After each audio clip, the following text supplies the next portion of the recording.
তিন প্রকার, বসারাদক কয় প্রকার, দুনো হাঁটু ফেলিয়া নামাজের মতো, দুনো হাঁটু ফেলিয়া নামাজের মতো, এক হাঁটু উঠায়া লিখার সময়, এক হাঁটু উঠায়া লিখার সময়, দুনো হাঁটু উঠায়া খাওয়ার সময়,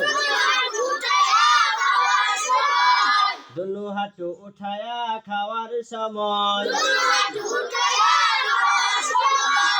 এই তিন প্রকারে বসা সুন্নত,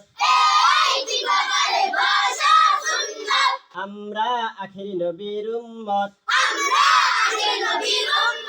আমল করব সুন্নত।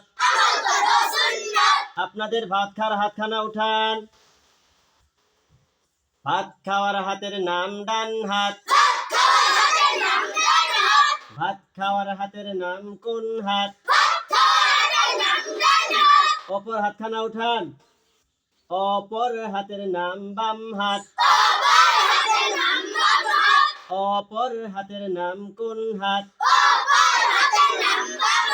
ডান হাতের দিককে ডান দিকে বলে, ডান হাতের দিককে কোন দিকে বলে?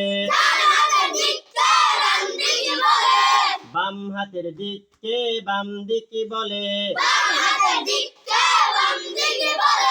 বাম হাতের দিককে কোন দিকে বলে? পায়ের দিককে নিচের দিকে বলে, পায়ের দিককে কোন দিকে বলে?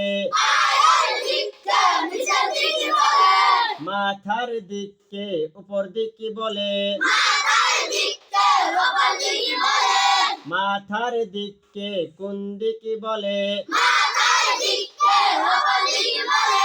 ডানের ফজিলত বেশি বামের তুলনায়, ডানের ফজিলত বেশি বামের তুলনায়। আমরা ভাত খাই কোন হাত দিয়ে? টাকা পয়সা আদান প্রদান করি কোন হাত দিয়ে? কোরআন শরীফের পৃষ্ঠা উল্টাই কোন হাত দিয়ে? ময়লা আবর্জনা পরিষ্কার করি কোন হাত দিয়ে? নাক পরিষ্কার করি কোন হাত দিয়ে? এই জন্যই ডানের ফজিলত বেশি বামের। মাশাআল্লাহ।